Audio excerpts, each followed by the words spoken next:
Bueno, bienvenido a la sesión, reunión de el módulo de psicoterapia y psicoanálisis relacional. Hoy vamos a ver a un nuevo autor llamado Philip Bromberg, uno de los grandes relacionales que falleció el año pasado, y nos dejó un libro muy interesante para los que les guste la clínica que se llama La sombra del tsunami y el desarrollo de la mente relacional. Bueno, Bromberg dice que una habilidad del ser humano para vivir una vida que le permita al mismo tiempo la autenticidad, es decir, ser como el verdadero self de Winnicott, y la autorreflexión requiere una constante dialéctica entre la separación y la unidad de los propios estados del self. Es decir, que uno pueda conversar con las distintas partes de uno mismo. Recién un paciente me dijo, Andrés, va todo bien, pero justo en la tarde me puse a pelear con mi jefe y le tiré una amenaza y le dije, era como que no era yo, ¿ya? Entonces, cuando todo va bien, una persona solo es vagamente o momentáneamente consciente de los estados del self individual, así como de sus respectivas realidades, gracias a las funciones que normalmente nos dan una ilusión coherente de identidad personal. Bromberg hablaba de que uno tenía una sensación que era necesaria, pero que era una especie de ilusión de tener una cohesión en el self, es decir, que es uno, ¿no? Que es como el self central, que es parte de un todo funcional, ¿no? Que negocian las partes internas, la realidad de los afectos, las perspectivas distintas que hay dentro de mí. Eh, Sin embargo, cuando hay situaciones traumáticas, disminuye esta capacidad de diálogo con los distintos estados del self. eh, y bueno, Bromberg va a ser uno de los autores que va a postular, va a salir de la idea del self unitario a la idea de un self múltiple. Es decir, distintos estados del self. Incluso más allá de Winnicott, para Bromberg van a haber múltiples estados del self. Un dato no menor es que cuando Bromberg era pequeñito, recuerda que su mamá le contaba historias que cuando lean el libro, La sombra del tsunami, se van a dar cuenta la belleza literaria, bueno, también es doctor en literatura, ¿no? Pero él decía que su mamá inventaba historias o cuentos que siempre eran distintos, ¿no? Y desde ahí a él le llamó mucho la atención la espontaneidad en las situaciones de conflicto. Cuando él estaba desregulado, la mamá le contaba una historia nueva. Y decía que ese fue el mayor aprendizaje que tuvo como psicoanalista. Porque las situaciones de enactment o de situaciones complejas, éramos capaces de, automáticamente, él y todo su estado del self, de contar una nueva historia, ¿no? Y no desregularme, porque decía que su madre, en vez de asustarse y decirle, no, no se porte así, no haga eso, llegaba y le cantaba, le contaba una historia y lo regulaba efectivamente. Es lo mismo que hace él como analista más grande. O sea, su madre fue su maestra de psicoanálisis. Estudió en el William Anson White Institute, donde se formaban los terapeutas interrelacionales, que fue como el preludio al psicoanálisis relacional. Bromberg es quien acuña el concepto trauma relacional, que tiene que ver con una serie de eventos disruptivos de mediana intensidad que generaron estados disociativos del self, los famosos me, not me o yo, no yo, del niño. Y después lo vamos a relacionar la otra sesión, por supuesto, con Masud Khan, que es el escudero de Winnicott, que acuña el concepto trauma acumulativo, ¿no? Em, Tenemos una pequeñita cita aquí de Bromberg. Dice, mi enfoque desde el principio estuvo en el proceso clínico más que en la teoría, lo que decíamos recién, ¿no?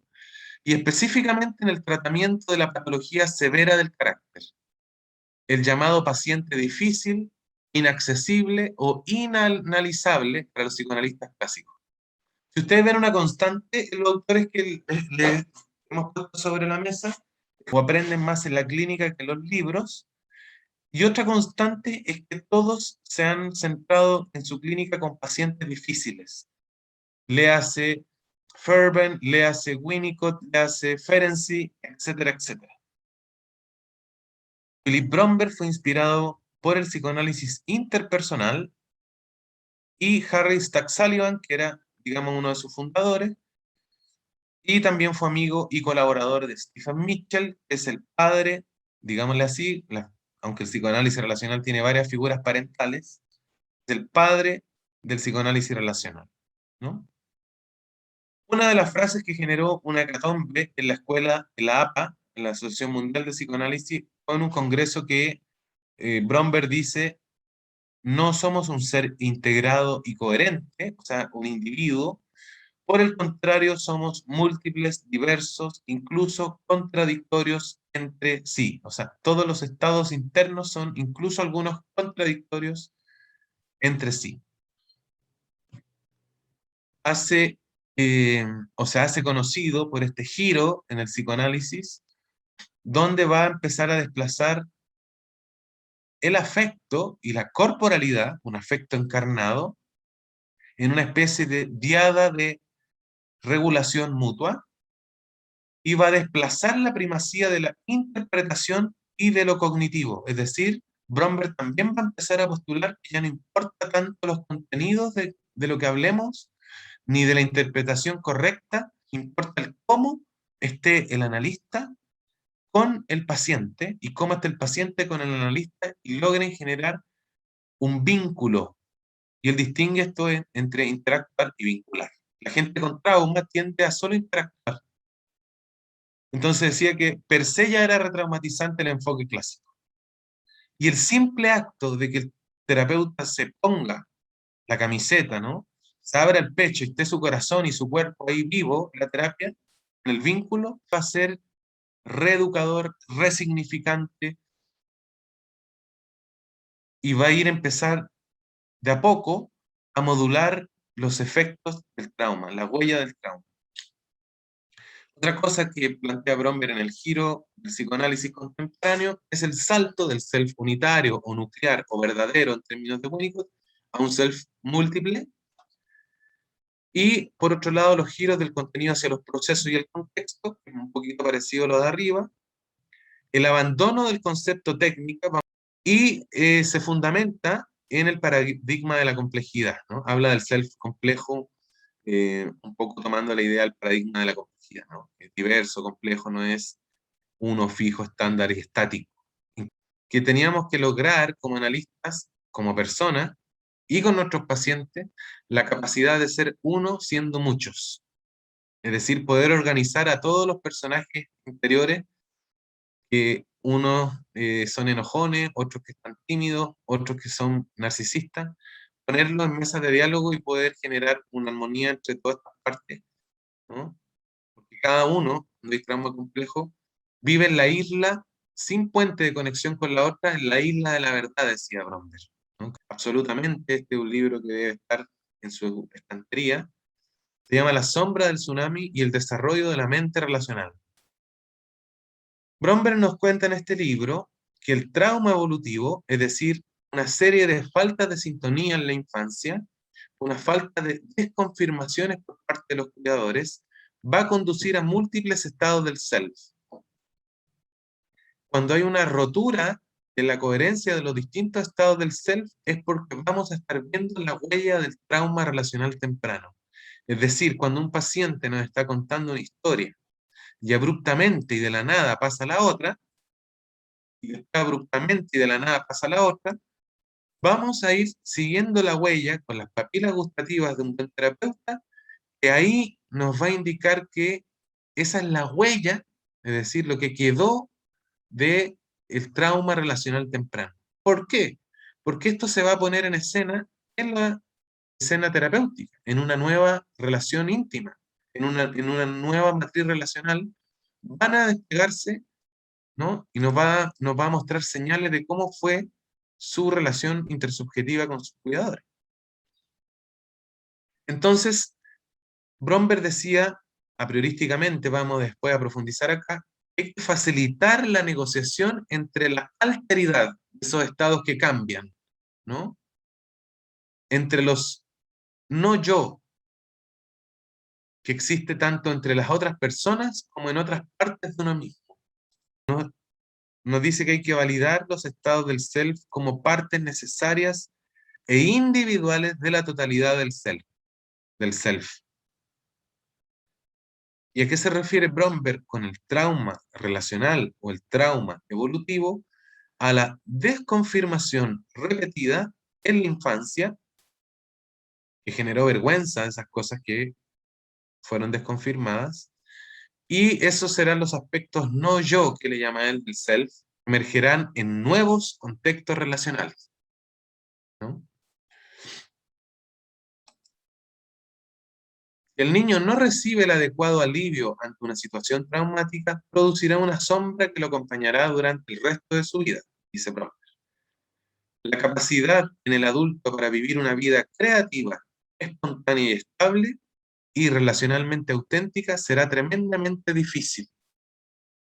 O sea, una persona con trauma relacional en la infancia, no con un evento abusivo, sino con una serie de disrupciones, desconfirmaciones o ausencia de sintonía, va a generar en el adulto una ausencia de capacidad para vivir una vida creativa, espontánea y estable, en patrones fijos, ¿viste? Que le dan seguridad y sensación de cohesión del ser. No está abierto a lo espontáneo, a lo nuevo, no hay plasticidad, ¿no? Entonces, la disociación es una defensa ante el trauma, pero que proporciona protección a un alto precio. Tras escindir la mente, el posible regreso de una alteración afectiva asociada con el trauma relacional no resuelto. Es el precio una estructura mental disociada. Es decir, ya no, la disociación no es una función de la mente, sino que la mente se estructura disociadamente. Esta presencia se agrupa en los estados no yo, que el sujeto va a ver como extraños, con los que no se identifica porque suponen una amenaza continua que nunca se desvanece. ¿Cuándo va a aparecer esta parte de mí, no? Entonces, la disociación saludable, dice Bromberg, es una función adaptativa de la mente, en todas las mentes, y opera como un proceso básico que permite a los distintos estados del self operar de manera óptima. Por ejemplo, cuando se requiere la inmersión total en una tarea o realidad única, se disocian los demás aspectos de la vida. Por ejemplo, si yo estoy acá dirigiendo esta reunión, tengo que disociarme de todo lo que esté cerca, ¿no? Sé que mi hija por ahí la escucho gritar en el segundo piso que algo le está pidiendo a la Fran, sé que alguien entró y salió, pero no sé quién es. Los tengo disociados para estar concentrado acá. Por eso Bromberg dice que la disociación es intrínseca y es saludable, nos permite operar de manera cohesionada, ¿no? Por ejemplo, cuando se requiere concentración, capacidad de reflexión personal, para meditar, para leer, para conversar, para sumergirse en el goce, porque después vamos a ver cómo los pacientes con temas de trauma evolutivo, justamente disfunciones o temas sexuales tienen que ver porque no pueden concentrarse ahí porque se... Y por otro lado dice que la disociación traumática opera como una defensa sensible al trauma, es caótica, convulsiva e inunda a la persona con afectos no regulados, amenazando la identidad, la cordura y la cohesión psíquica. Entonces, los diferentes estados del self son tan inarmónicos que no pueden coexistir en un único estado de conciencia. Tienen que desconectarse uno para que aparezca el otro. Y cuando se refiere a la sombra del tsunami, se refiere al shock de la inundación afectiva que para el niño y después para el adulto, y en términos clínicos es lo mismo, uno va a ser el reflejo o el eco del otro, el shock de la inundación afectiva es tan intenso que distorsiona el pensamiento, inunda, ¿no?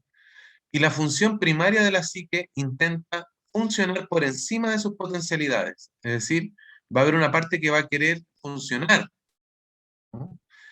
Que va a querer racionalizar, mentalizar.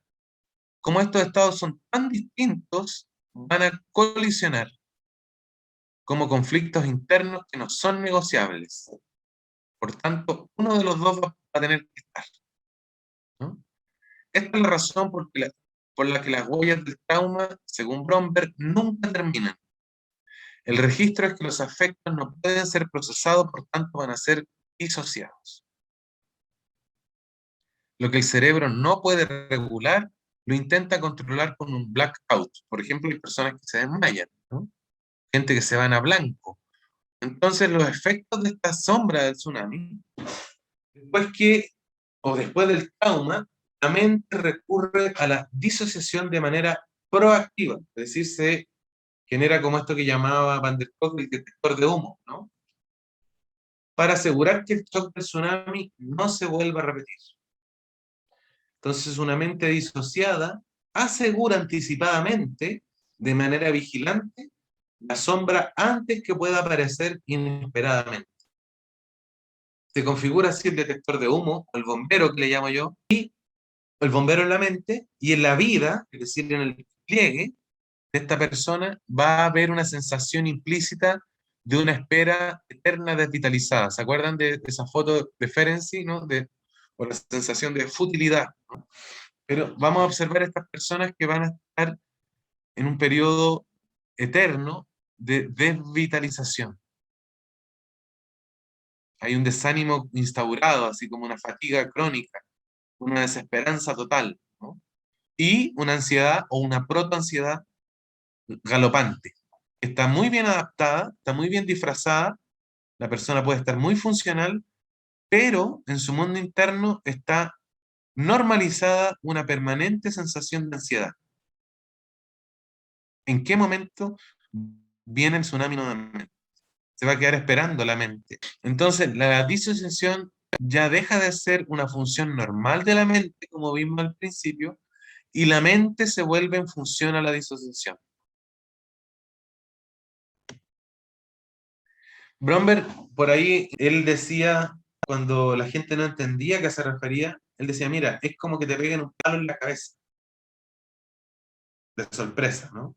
La mente lo que hace ahí es borrar todo lo que tiene cercanía inmediata a ese acontecer.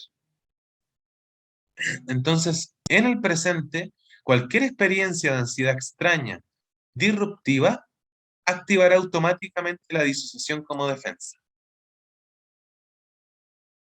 Es decir, cualquier situación de confusión de lenguas, ¿no?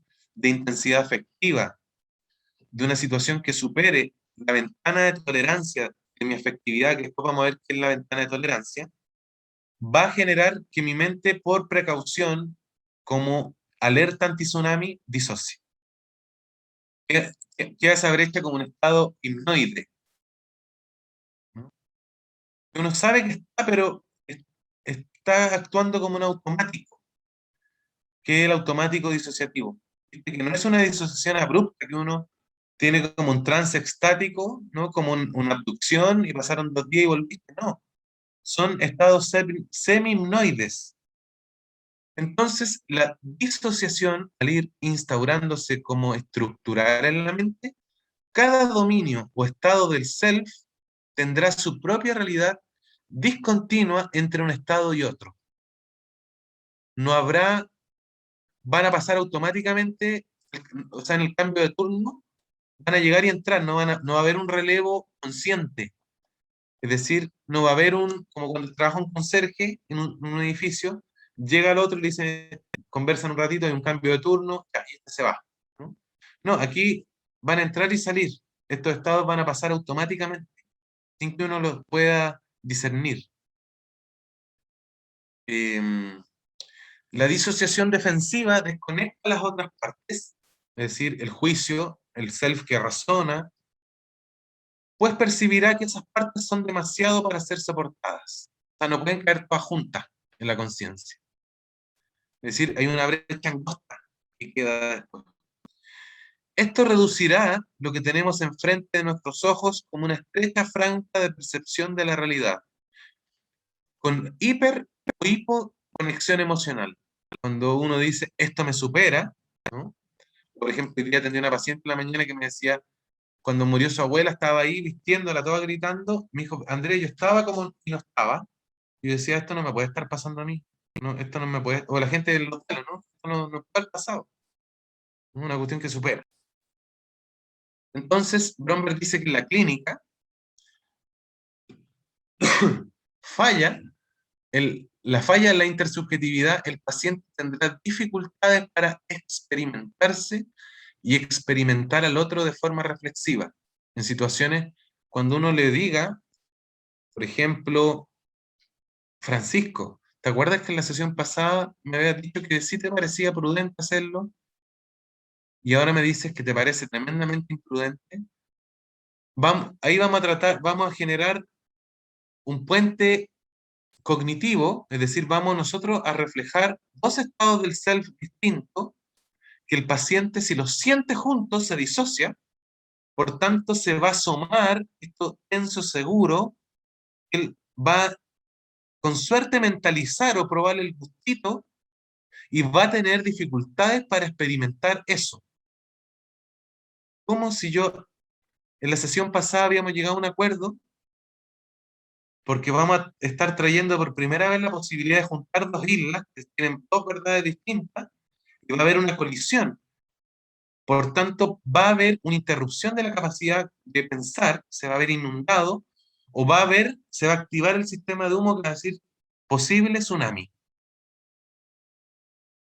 ¿Ya? Entonces, el paciente va a tener dificultades para experimentarse y relacionar a este estado que vino a esta sesión, culpando al terapeuta y culpando a esa versión que de la anterior, pero por supuesto va a decir que fue inducida por el terapeuta, ¿no? Uno ahí tiene que bancárselas más o menos. Y va a haber una falla de la intersubjetividad. Por tanto, se va a poner en escena el ambiente, el olor tóxico del trauma relacional. Y uno se va a ver también posicionado en el lugar del trauma, ¿no? Es decir, tú me hiciste pensar esto, Andrés, en la sesión pasada. O tú le hiciste pensar a esa parte de mí, ¿no? Está diciendo un término implícito. Pero por debajo, a nivel objetal, está diciendo el niño, tú me desconfirmaste, ¿no? Tú me obligaste a hacer esto. Entonces, en el ambiente se va a teñir de esta configuración tóxica, confusa, como un enactment, que se escenifica la situación traumática, y va a haber falla en la intersubjetividad. Vale la técnica, como bien decía Bromberg, el terapeuta tiene que estar lo suficientemente trabajado, como decía Ferenczi, para poder respirar, aflojar su cuerpo y reflejar, ¿no? Ir de a poco modulando, pero vamos de a poco a ver la posibilidad de habilitar el pararse entre los espacios, que es la clave clínica para Bromberg. Generar puentes entre las islas independientes, entre los distintos estados del self. Esto, si uno lo va haciendo de a poquito, en la mentalización que dice Fonagy, nos va a llevar a hacer una clínica impecable del trauma. Porque por lo general, esta gente cuando se regula, los psicólogos, los terapeutas no entienden y creen que está ocurriendo una cuestión nomás, un impasse y vamos, listo, un acting out, cambiamos el tema, no abordamos la cuestión, ¿no? O bueno, ya derivamos, ¿no? Pero aquí está la cruda posibilidad de resolver de manera novedosa la situación traumática. Entonces, esto va a contribuir a que la persona mentalice el conflicto interno como soportable. Pero tranqui, eso va a marcar el contraste entre la situación traumática, la disponibilidad emocional de un analista, ¿no? El mostrarse falible, es decir, ¿qué pasa si el analista se muestra distante? Aquí le está ocurriendo algo a usted. Va a generar el mismo impacto, el mismo efecto que ocurrió en la infancia. A ver, no te portes así. Tú tienes que... ¿Y cuándo el papá? ¿No? ¿Y cuándo el terapeuta? ¿No? Entonces, vamos a estimular de a poquito la metáfora, la poesía, en el sentido que artísticamente podemos decir, hablar de una terceridad, y vamos a estimular este yo observador, ¿no? La mentalización, que es poder verse, la mentalización es poder verse a ti como persona interactuando en una diada relacional, y que a ti te están pasando cosas y que a él le están pasando cosas, pero bueno, este es un trabajo, ¿no? Esa es la capacidad de mentalizar que el paciente con trauma tiene totalmente perdida. No es capaz de entender que se está enojando, la situación terapéutica, escenificando una situación traumática o objetal, no tiene idea el enactment. El paciente cree que usted me está haciendo este daño, pero como usted sabe, ¿no? Va a tener un poco más de paciencia, se va a mostrar falible, vulnerable, va a decir, sí, tranqui, pero vamos, de a poquito vamos a ir viendo, te voy dando algunas señales de qué es lo que está ocurriendo. Pero es parte del proceso terapéutico, paciencia. Entonces, le estoy diciendo al paciente que la gente se enoja, tiene diferencia, hay subjetividades muy distintas, pero también lo supera, lo arregla y tiene ánimo de mejorarlo, de cambiarlo, de entenderlo. Estoy estimulando la capacidad de mentalización, ¿no? Y para el paciente es súper novedoso. Entonces, esto va a posibilitar procesar y elaborar comunicación interna entre los estados incompatibles del self. Entonces, volvemos un poquito a Bromberg. Decía, y sí, salud es la habilidad de habitar en los espacios entre realidades sin perder ninguna de ellas. Es decir, de poder pasarme de ser papá a ser docente, a ser terapeuta, a ser amigo, a ser el que ve el partido de fútbol, tira la talla, y ¿no? Entre el que es pareja, ¿no? Poder pasar más jabonadamente entre esos espacios sin que me pierda abruptamente entre un estado y otro. Hacia allá va la mente relacional. Vamos a ver con mayor detalle en una de las próximas sesiones que la mentalización, ¿no? En términos simples podríamos decir que la capacidad de reflexionar sobre las propias experiencias subjetivas más allá de nosotros mismos, ¿no? Es la capacidad de poder reflexionar y relacionar mis propias experiencias subjetivas más allá de lo que viví encarnadamente desde el ojo de la carne, ¿no? Entonces, también podríamos llamar que la mentalización permite reflexionar sobre las compatibilidades o incompatibilidades, me faltó ponerle ahí, entre la propia experiencia del self múltiple y cómo esto se presenta en la mente del otro, ¿no? La relación intersubjetiva. Bromberg decía en sus conferencias a sus alumnos, si tuviéramos el don, la visión de un ser sobrenatural que nos ayudara por un minuto a vernos como nos ven los otros, la capacidad de mentalizar hace menos probable que la mente automáticamente se disocie para proteger su estabilidad cuando se encuentra enfrentada a la alteridad, es decir, a los cambios de los estados del ser, ¿no? Entonces, cuanto más grande sea el afecto no simbolizado, es decir, no elaborado en la primera infancia, más potentes van a ser las fuerzas disociativas que evitan que las partes aisladas del self se unan en una memoria o en un trabajo. Entonces, de ahí que la importancia de poder vincular la experiencia subjetiva no procesada con la representación mental, con la ayuda del terapeuta en el aquí y ahora. Entonces, bueno,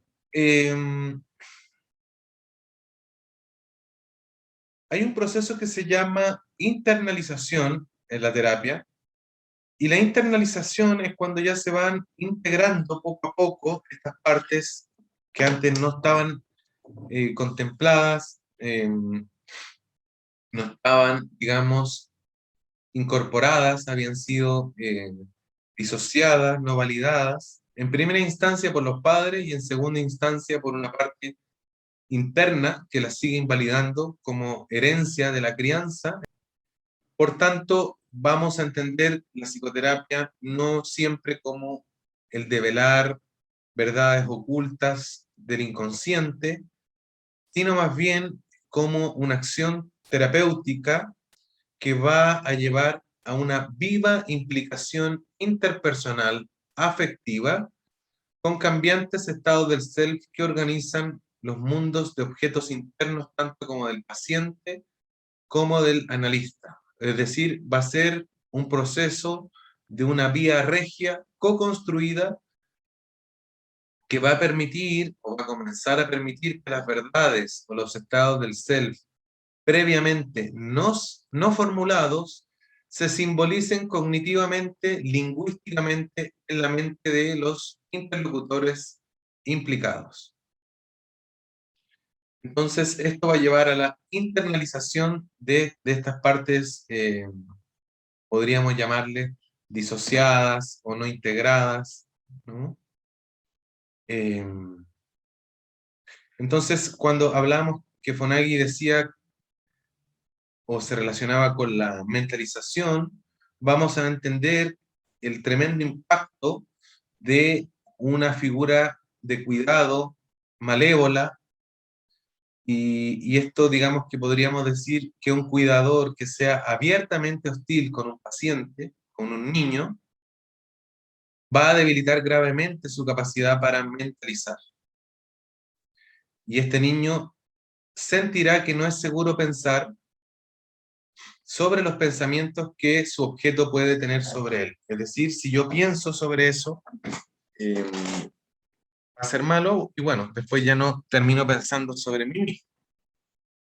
Cuando los científicos, Alan Spur y Fonagy, hablan de la ventana de tolerancia, tiene relación con el margen de soporte, de aguante de la intensidad de afectos propios y ajenos, y es básicamente el rango de tolerancia que puedo mentalizar eh, afectivamente, ¿no? Y genera, si esto se lleva bien en la psicoterapia, es decir, puedo ayudar a mi paciente a mentalizar afectiva y encarnadamente sus brechas disociativas. Vamos a ver que la neuropsicología actual va a decir que eso en el fondo es lo que genera un óptimo trabajo en el acompañamiento terapéutico. Y la ventana de tolerancia, Ogden y Minto en el año 2000 la diseñan de esta manera. El paciente va a estar en la ventana de al medio, ventana de tolerancia, y estas flechitas que están hacia arriba morado y hacia abajo van a ser el margen de activación óptima. En los pacientes con traumas, esta ventana de al medio es súper cortita. Por eso van a contarle a sus pacientes que o están en sensación de futilidad o se desconectan, ¿no? Por ejemplo, vamos a ver que en los estados de hipo, es decir, bajo excitación, va a haber ausencia relativa de sensaciones, adormecimiento de las emociones, incapacidad para pensar claramente, insensibilidad, aletargamiento, colapso. Vamos a ver ahí los pacientes, por ejemplo, que son adictos a la morfina, a los relajantes, ¿no? A adormecer, a no sentir, ¿no? A fumar cannabis. La marihuana fumada de alguna manera te lleva a sentir una sensación mental, más no mentalizada, que es distinto, de tu mundo interno, más no corporalizada, realmente, ¿no? Entonces va a ser, por ejemplo, un modo de descansar o poder expandir las fronteras de esta ventana de tolerancia, pero con anestesia, ¿no? Nunca directamente, nunca racionalmente, nunca encarnadamente. O sea, voy a hiperexcitarme o hipoexcitarme con anestesia, porque, por ejemplo, cuando ustedes ven que la gente deja de fumar marihuana, por más que digan que es medicinal, terapéutica, van a ver que inmediatamente van a emerger estados de rabia, ¿no? De agresividad contenida. Y justamente es porque estas personas pueden sortear esta ventana de tolerancia siempre que estén con la ayudita de la fumadita, ¿no? Si no, vuelve el margen estrecho de tolerancia y vamos a ver que, por ejemplo, en una situación de impas, cuando por lo general se van a ver momentos intensos, ¿no? Va a aumentar la sensación, la reactividad, por ejemplo, en un ENAC, ¿no? El estado de alerta, imágenes intrusivas, procesamiento cognitivo obsesivo, tensión, temblores. Cuando un paciente uno lo está llevando a mentalizar o invitando a relacionar dos partes de sí que son totalmente opuestas, si yo llevo al paciente a conectar un poquito eso, va a ver que lo voy a estar invitando a franquear un límite de esa ventana de tolerancia. Por eso decía eh, Bromberg que la terapia va a estar siempre oscilando entre una seguridad y una tensión. ¿Ya? Entonces, entonces, la persona con trauma o que ha vivido trauma acumulativo, trauma relacional, es decir, la ausencia de sintonización de la madre, va a tener una ventana de tolerancia muy cortita. No va a aguantar mucho que le aprieten sus partes sensibles y va a reaccionar de las tres formas clásicas de un mamífero: ataque, defensa o huida. Y la otra de los mamíferos es hacerse el muerto, ¿no? Adormecerse, quedarse en blanco. Entonces, cuando uno amorosamente en la terapia empieza a generar conexión o puente entre estas dos islas separadas, de a poquito, vamos a ir de a poquito agrandando esta ventana de tolerancia, que en el fondo es la que le genera problemas en todas sus relaciones, ¿no? La desregulación de la afectividad, ¿no? O su organización rígida de la subjetividad. Rígida porque si se mueve un poquito a la flexibilidad, corre el riesgo de desregularse, ¿no? Por eso el psicoanálisis relacional, más o menos que son los orígenes de la organización problemática de la subjetividad.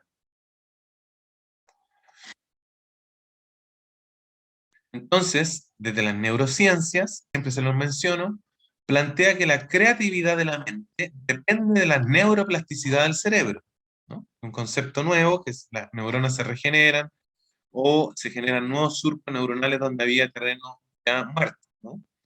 Y estas redes sinápticas, especialmente el cerebro derecho, que es creativo, mágico, relacional, que es el que queda más afectado con el trauma, la incapacidad de simbolizar, dicen los neurocientíficos que se va a transformar, es decir, se va a poner elástico, va a generar neuroplasticidad. Y de ahí se toma Bromberg, que dice que estas conexiones afortunadas se facilitan mediante interacciones conscientes e inconscientes con otras mentes en modos novedosos. Por ejemplo, una forma distinta de resolver los conflictos. Por ejemplo, lo que dicen los neurólogos cuando uno va a cumplir 55 años, váyase por otra calle ahora a su casa, cambie los orden de los muebles de su pieza, ¿no? Aprenda un idioma distinto para generar trabajo a nivel neuronal y no se vayan apagando los sensores. ¿Qué es lo que va a estimular la neuroplasticidad? Formas novedosas, ¿no? Irme por otro lado, ¿no? Y a nivel clínico va a ser formas novedosas de resolver los conflictos, ¿no? Nuevas miradas, nuevas posibilidades, ¿no? La creatividad del terapeuta, que pueda poner otros ángulos, mentalizar, mirar desde otra perspectiva, proponer otra forma de resolver las cosas. Y aquí cito a Bromberg en verde abajo, dice: el incremento terapéutico en la negociación de los estados del self, es decir, que yo pueda generar diálogo entre esos dos personajes que no dialogan internamente del paciente, va a aumentar la tolerancia del afecto y en consecuencia va a reducir el temor a la desregulación. Y ya van a estar en diálogo esos personajes, ¿no? No va a tener la necesidad uno de irrumpir abruptamente en el peor momento, reforzando la capacidad de redes neuronales para adaptar nueva información y fortalecimiento simultáneamente en la capacidad de la mente para contener y resolver el conflicto interno. Es decir, mientras más ayude a negociar los estados internos del paciente, que lo ayuda a que conversen todas sus partes, va a aumentar la tolerancia del afecto, es decir, va a aumentar el grado de la ventana que vimos recién, ¿no? La acción afectiva del terapeuta es una variable central de la fronesis en el acompañamiento. Después vamos a ver también lo que es la fronesis, que es la sabiduría práctica del terapeuta. Pero la capacidad de regulación afectiva del terapeuta va a ser central en la psicoterapia, eso quiere decir. El terapeuta necesita saber lidiar con los momentos emocionales particulares de especial intensidad que emergen en todo proceso de terapia. Por ejemplo, en la irrupción de afectos de origen traumático o disociado, ¿no? La ventana de tolerancia que acabamos de ver básicamente plantea el cómo mantenernos más o menos dentro de los límites afectivos trazados por el marco o el encuadre, es decir, un rango de regulatorio óptimo. Por eso, lo que decíamos al principio, doña Amalia, es esta tensión entre seguridad. Si yo al paciente lo hago sentir demasiado seguro, le cubro todas las necesidades, no voy a dejar rango y espacio para que en esa tensión se pueda aumentar la musculatura. Es como lo que explican los personal training. Si tú quieres sacar masa muscular, no puedes hacer en baja intensidad. Hay que poner harto peso porque el músculo en esa tensión se rompe y se regenera más grande. A nivel psicodinámico igual.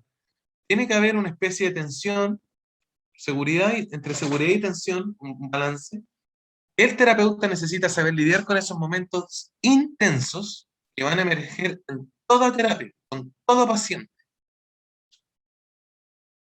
Y la ventana de tolerancia nos va a indicar cómo mantenernos más o menos dentro de esos límites afectivos trazados por el marco del encuadre, que va a ser el rango regulatorio óptimo. O sea, de a poco vamos a ir agrandando el músculo. De a poquito. El rango de la ventana de tolerancia es posible integrar los estímulos que provienen del mundo externo e interno y experimentar una diversidad de afectos en una diversidad de grados de intensidad sin necesidad de disociarlos. O sea, vamos a ir agregando poquito terreno. Entonces, en ese rango, en esa ventana de tolerancia, va a ser posible integrar estos estímulos que provienen de las partes disociadas, ¿no? Al ir ganando terreno psíquico, voy a ir cachando que hay partes de mí y las voy a ir integrando a poquito, ¿no?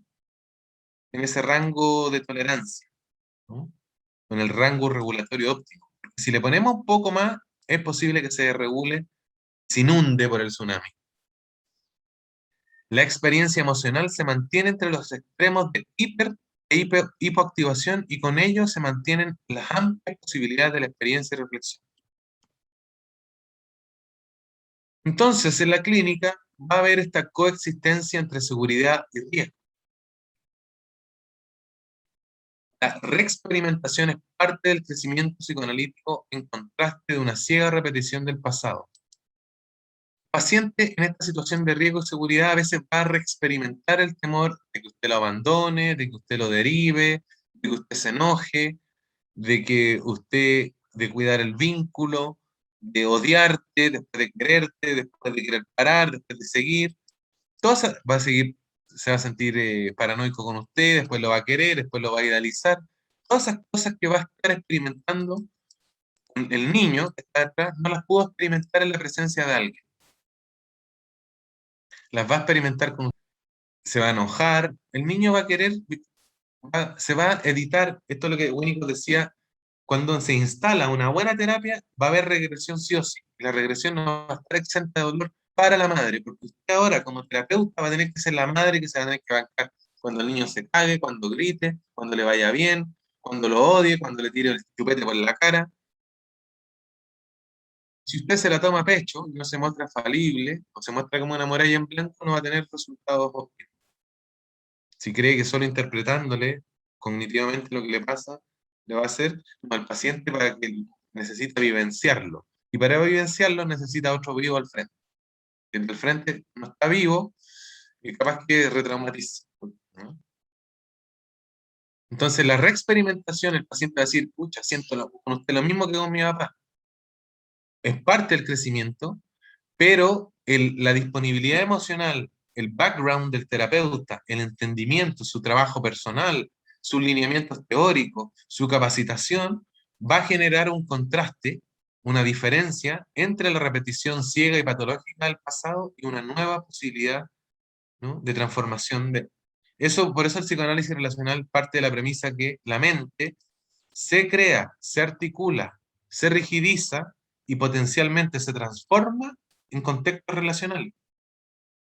Si no hay un terapeuta relacional, la mente va a seguir operando de la misma manera, con los mismos moldes objetales de siempre. Va a poner las escenas primarias a donde se pare. Va a estar en el trabajo y la jefa va a ser la mamá, el jefe va a ser el papá, los compañeros del mismo rango van a ser la hermana. Va a estar instalando su escena objetal en toda la vida, a no ser que con un terapeuta, ¿no?, la trabaje.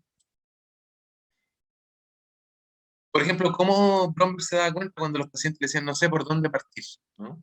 Como una parte de mí quiere, otra no quiere, otra de los estados del múltiple self. Ahí uno se da cuenta que con claridad que esta persona tiene varios aspectos no yo que vimos antes del break. Otro rasgo, perdón, es el cambio súbito de tema. el cambio de presentación de sí mismo. Por ejemplo, van a haber pacientes que durante el ciclo del proceso terapéutico van a llegar muy bien vestidos, después van a vestirse como niños. Incluso en la misma sesión, uno va a ver cambios abruptos de modo de expresión, de humor, tono de voz, distintos estados internos, etc. Entonces, hay unos cambios súbitos, ¿no? De humor, de tono. Cambia incluso en la misma sesión una persona de distintos estados del self. O cuando el paciente no recuerda la sesión anterior, ¿no? Porque la memoria depende de la intensidad del estado afectivo. El self actual no participó en la sesión anterior. Por eso que no les sea raro cuando estén haciendo terapia profunda, compatible. Este que llegó estaba disociado en la sesión anterior, ¿no? Estaba, no yo. Entonces,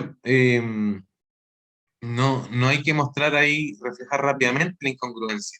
Y facilitar la negociación flexible entre los distintos estados del ser, en un marco de estabilidad. La capacidad de seguir siendo el mismo mientras se cambia, decía Bromberg. Eso no es nada más rico cuando uno está con un buen terapeuta y te ayuda y empatiza y conecta y de repente te vas dando cuenta que él, sin cambiarte, le agrega una parte que estaba totalmente separada y va a ir cambiando, pero la sensación ilusoria de ser sí mismo no se ve afectada tan abruptamente. O sea, como que le sumaste nomás, ¿no? Hubo una cuestión incómoda, disruptiva, porque se acomodó. Por ejemplo, el paciente dice, oye, Andrés, como que tuviera una bolsa llena de globos, una bolsa de basura llena de globos, y como que con esta variable le metimos otro globo. Al principio todos, pero ya se acomodaron ya, ¿no? Y eso me parecía genial, esa frase de Bromberg, ¿no? La elegancia de un buen terapeuta, decía, es la capacidad de seguir siendo el mismo mientras se cambia. Y bueno, el proceso, según Bromberg y todos los relacionales contemporáneos, no es lineal. Por eso nosotros nos pescamos a fichas clínicas. ¿Cuál es el objetivo del paciente? ¿Cuál es el objetivo? Ya, pero esa es una cuestión muy cartesiana de la psicología clásica, ¿no? Que vamos avanzando como subiendo una escala. La profundidad de la psique es en espiral, es circular, es profundo. A veces vamos a tocar 10 veces el mismo anillo, le vamos a pasar el paño, le vamos a pasar el paño hasta que por fin va a relucir. Entonces, eso de las fichas clínicas clásicas, objetivo, número. Claro, para el principio está bien, pero después ya. Miren la cita de Bromberg abajo. Somos compuestos de múltiples organizaciones y perspectivas que se superponen. Nuestra experiencia se armoniza mediante un sentido ilusorio de continuidad. Va a haber un self central, ¿no? Va a haber una sensación con la que nos identificamos, que es el self central, dice Bromberg. Y aquí hay algunas sugerencias para el abordaje clínico del trauma desde Bromberg. Uno se va a convertir en el objeto bueno, comillas, nuevo, en contraste al objeto malo, antiguo. Eso ya per se es terapéutico. Por eso Bromberg no apuesta a las técnicas. Basta que uno se banque al paciente tal como es, lo acepte, le dé mirada, ¿no? Lo observe. Oye, ¿no veis que hay una parte un poco infantil que está invirtiendo esta situación actual? Uno le va mostrando relaciones, con frenesí, con sabiduría, con tacto. Uno se convierte en un objeto bueno que contiene, escucha y devuelve, y eso per se ya es conversivo a nivel traumatógeno, salutogénico, en el sentido de que el paciente tuvo su organización psíquica muros, papás rígidos, narcisistas, madres obtusas, castradoras, que negaban. Basta que el terapeuta tenga la elasticidad y no sea igual que el patrón relacional que instauró el trauma, para que ya per se sea terapéutico. El vínculo está curando, no la técnica, no formas novedosas de estar con otros. Es decir, que uno le presenta un escenario distinto, ¿no? Prejuiciado, con otras miradas, ¿no? Intentemos cosas nuevas. Plasticidad neuronal. Ampliar las posibilidades del repertorio de regulación afectiva. Ya, nos enojamos, ¿no? Pero bueno, uno le está diciendo ahí de alguna manera, como puse entre comillas, los seres humanos se pelean, a veces se distancian, a veces se enojan, pero luego volvemos y nos regulamos, conversamos. Porque si yo con mi paciente entro en el impas y no veo, y no leo, no respiro, y no veo lo que hace debajo del impas, estoy cayendo en mi propia herida. Uno dice, pausa, algo nos está constelando, nos está inundando, vámonos a la otra sesión, tranqui, voy a tratar de ver qué elementos subyacían acá, ¿no? Y de alguna manera le estoy proponiendo ya una forma que contrasta la anterior. Y en la escena terapéutica, a nivel de reflejo, a nivel de un modo distinto de estar con otro, le estoy diciendo eso, que los seres humanos distanciarse, pero bueno, podemos después volver a recuperar el vínculo. Tal vez no a ser hermanos, así partner, porque tal vez eso ya lo fue en la antigüedad, en su momento, tuvo un momento. Pero seguir, digamos, la cortesía, ¿no? Lo cortés no quita lo valiente, la buena onda, hola, ¿cómo estás? Y bueno, Ferenczi, ¿no? Asumir el impacto de las propias acciones. Acuérdense que yo les dije que nosotros siempre vamos a retraumatizar, aunque seamos expertos secos terapeutas, vamos a estar retraumatizando sin querer. Y ese acto reparatorio ya es lo contrario al trauma. Ya estoy mostrando el contraste, la forma distinta. El papá que dañó, el tío que violó, el vecino que, no sé, no reconoció, no validó lo que te pasó. Y eso fue lo traumático. Esa fue la desmentida, el ocultamiento, la falta de reconocimiento a tu subjetividad. Por tanto, que uno le reconozca a un paciente que la embarró, primero muestra humanidad, afabilidad y es un reflejo que contrasta el trauma. Reconozco que afecté tu subjetividad. Y no pasa nada tampoco. Por el contrario, después de eso se pone mucho más rico el vínculo, se pone mucho más potente, ¿no? Mucho más verdadero. El paciente siente que está con un humano al frente. Lo jodió un humano y lo está ayudando a salir un humano. Entonces el terapeuta no solo ayuda al paciente a interpretar lo que ocurre en el inconsciente, sino que eh, lo quiere llevar a vivir de una manera más adaptada. Y también lo acompaña a negociar entre esos distintos estados del self, esos distintos estados del yo, no yo, ¿recuerdas? Permitiendo que se construyan puentes entre las brechas disociativas. El funcionamiento mental es una dialéctica continua entre disociación y conflicto, decía Bromberg.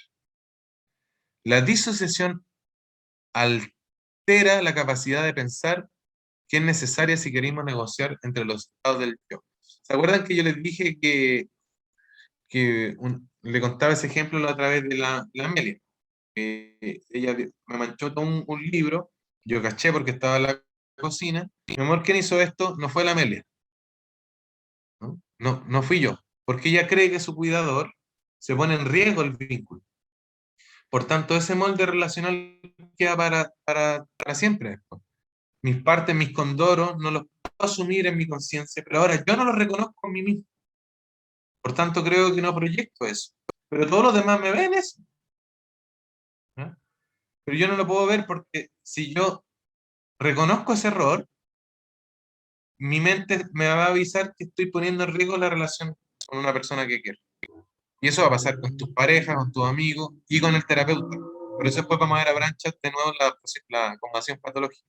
Que los pacientes que se tuvieron que acomodar a papás rígidos, obtusos, medio así, a la antigua, después terminan acomodándose a toda la gente, transgrediéndose, ¿no? Más musculando el falso self. Se terminan adaptando a cualquier cosa, pero terminan perdiéndose ellos, ¿no? ¿No? Dice que el pasado y sus representaciones, tanto internas como interpersonales, no son un museo, sino un programa vivo de acción de estar con uno mismo y con otros. Ah, no es que uno diga, ay, pero como me relacionaba con mi papá y mi mamá, eso ya es del año en la cocoa. No, eso quedó instaurado en tus modelos opticales internos que ahora los desplegáis en tus relaciones actuales. O sea, cambian los actores, pero la escena mental es la misma. La angustia de aniquilación en la infancia, que dice ahí arriba, o las brechas, el trauma relacional va marcando cada palito así de separación, podríamos hacer varios, ¿no? Pero tengo el lápiz aquí para hacerlo. Podrían ser varias brechas de emociones intensas que generaron estados disociativos y por tanto momentos de no yo, ¿no? O angustia de aniquilación o disociaciones incluso, aquí arriba. Entonces, aquí con rojo en la segunda línea sale el autosostén. Como nadie me ayudó en el entorno, van a ser el falso self o la disociación en términos extremos como modo de autosostenerme. Hasta que en la parte de abajo aparece la situación terapéutica y lo que va a marcar la diferencia es que en la situación terapéutica actual, a donde está la cruz verde, en el pararse entre esas brechas disociativas y en un proceso terapéutico, vemos que el círculo va girando como una espiral va girando en espiral, perdón, hacia atrás, hacia atrás, hacia atrás, hacia atrás, y en la relación actual va a llevar a integrar la brecha disociativa, el paciente va a poder desarmarse, disociarse, ¿no? Desregularse en un espacio que va a generar un sostén actual, y eso va a llevar a editar las partes del pasado que no fueron editadas. Por eso la terapia profunda siempre va a ser un proceso. Ninguna cuestión mágica de 4 sesiones va a cambiar 4 años de vida de falta de sostén. ¿Ya? No sé si se entiende el esquema de abajo, pero hagan cuenta que con el lápiz empecé a hacer círculos hacia atrás, ascendentes, hacia atrás, de más chiquitito al más grande, ¿no? Como si fuera una espiral. ¿Se entiende, no? Como eso, esta situación chiquitita, a ver, ahí, esta situación chiquitita, aquí es la proceso actual, parándonos entre, cuidando, acompañando, en el vínculo, en el largo proceso del vínculo, va a generar que el paciente pueda editar esta transicionalidad que la infancia no tuvo sostén, no tuvo acompañamiento, reflejo, cuidado. Por eso Milton Erickson decía, nunca es tarde para tener una infancia feliz. Y eso lo va a hacer un proceso terapéutico. Y para terminar, una cita de Philip Bromberg dice, la mayor fuente de poder que los padres tienen sobre sus hijos no procede tanto de lo que le ordenan a cada uno que haga, sino de mostrarle quién es él como niño. Ya. Si me escuchara un terapeuta de una corriente más así, ¿no? Como la frase que decía Guillermo Borja, ¿no? A las terapias light son a la terapia profunda lo que el McDonald's es a la gastronomía. Se piensa que mientras más largo sea, porque menos efectivo es el terapeuta. Pero son puros mitos, puros ignorancias. Y eso hay que decir las cosas por su nombre y dejar un poco los eufemismos. El que no sabe es como el que no ve, decía López. La terapia profunda es larga, ¿no? Y uno va encontrando, va entrando en un universo de cuestiones, ¿no? Y no es solo mirar para atrás, es mirar cómo el atrás está metido permanentemente en el presente. Y no es llegar y hacer magia y cambiarlo. Es un proceso largo, requiere. Bueno, estamos en la hora. Cualquier consulta que tengan, comentarios, si necesitan un texto o... Ya, ok. Nos vemos. Chao, chao.